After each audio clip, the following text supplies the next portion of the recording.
4 லட்சம் ரூபாய் ஜீவனாம்சம் போதவில்லை என கிரிக்கெட்டர் ஷமியின் முன்னாள் மனைவி கொடுத்த மனுவை கண்டு அதிர்ச்சி தெரிவித்துள்ளது உச்சநீதிமன்றம். அதிக ஜீவனாம்சம் கேட்க இதுதான் காரணம் என வழக்கறிஞர் சொன்ன தகவல்தான் நீதிபதிகளை தாண்டி கேட்போர் பலரையும் வியப்பில் ஆழ்த்தியிருக்கிறது. விவரம் என்ன, விரிவாக பார்க்கலாம்.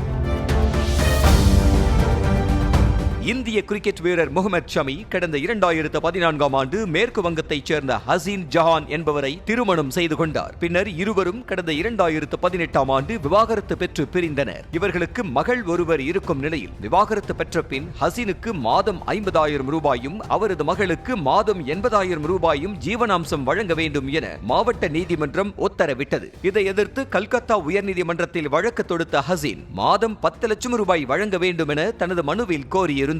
வழக்கை விசாரித்த நீதிபதியோ ஹசீனுக்கு மாதம் 1.5 லட்சம் ரூபாயும் மகளுக்கு 2.5 லட்சம் ரூபாயும் சேர்த்து மொத்தம் 4 லட்சம் ரூபாயே ஜீவனாம்சமா கொடுக்கலாம் அப்படின்னு சொல்லி உத்தரவு போட்டார்.